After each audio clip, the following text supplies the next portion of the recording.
And wounded people wound people. True. And so we don't recognize that we're wounding people because we're trying to heal ours. Say that again. Bro, say that again. We don't recognize we're wounding people because we're trying to heal ours. And we like, well, what am I doing? Like, what you mean? I'm just trying to. Yeah. I realize they're telling you, like, you're hurting me. But we like, well, I'm trying to heal me. You know what I'm saying? Like, you don't understand. How can what I'm doing to make me feel better be hurting you? Exactly. That's the revelation of selfish ambition. And what you dealt with was not accepting how mom expressed her love. Right. And she loved you so much to the point where she wanted to make sure you was provided for. Where we as a child don't realize that provision sometimes is an act of love from who we love or who loves us. It's acts of service. Right. They'll labor to make sure you're serviced. She serves you. Mm-hmm. You know, you didn't see it as that, but you looking for that validation, that affection, but it was hard to manage both. Right. We didn't have the balance. Yeah. And so sometimes we as children had this high expectation for what our parents don't have the capacity to render. And I think that when we not pretty much, diminish our expectation, but to understand. Yeah. Well, we humanize them. Yeah. And I've learned too, bro, like there's no manuscript to parenting. There's no book out here to teach you how to parent. Every parent dynamic is different. Mm. Every household struggle is different. Mm. I can't parent like solid down the street parent.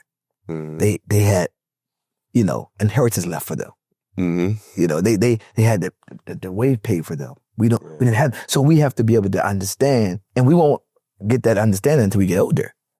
Like, man, my mom really was out here struggling and laboring for us. She did love us. And watch this. Sometimes we as men get caught up in laboring to where we don't have the ability to really be affectionate and show our love to our children. Mm-hmm. Because we're so busy. I'm trying to provide for you. You don't see what I'm doing? You know what I'm saying? Because we see mom do it. And all we can do is convey what we've been taught. So now how we break that mold, how we break from causing more wounds in our children's life. And even telling our spouses or our significant other how they're carrying a wound and don't know it. Now, should we leave everyone wounded or should we help them heal? Yeah. By identifying. We can't identify their wound until we identify ours. Yeah, bro. Man. You speaking. You know what's coming up for me right now, bro? Early in my relationship with Naima, I was in therapy. I'm navigating my wounds and all the things that's going on with me. Naima and I had broke up in college, right? Because of all the stuff that I had going on with me internally. My mother wound was a big reason why Naima and I broke up. I was dealing with so much insecurity. Yeah. And it was overbearing for her. Yeah. Because she's like, bro, I can't be me. Yeah. Because I always wanted her to be what I needed for myself. So she can't be herself because I need you to be what I need. Yeah. Right? So it was overbearing. It didn't work because now you're growing. She's growing into more of who she is, but I need her to grow into more of who I want her to be for me. Mm-hmm. I couldn't let her be who she needed to be. Gotcha. And so we break up, we get back together after a few years after college, and I'm in therapy. I'm going through my healing journey now. I'm navigating the motherhood. I'm realizing all these things.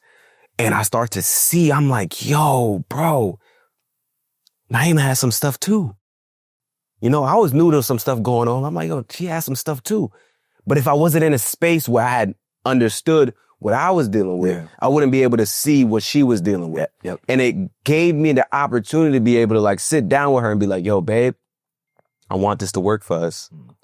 This is what we need to do. We need to take some time apart, not to break up, not for us to go out here and be messing around with different people, but for us to really assess what's happening internally. Yeah. Because until we assess what's happening internally, we can't come together. We can't be able to come together if you got some stuff that you're dealing with internally that you're not bringing to the forefront. Yeah. We can navigate it together, but you got to know what's going on for us to be able to for me to be able to help steer us in the right direction.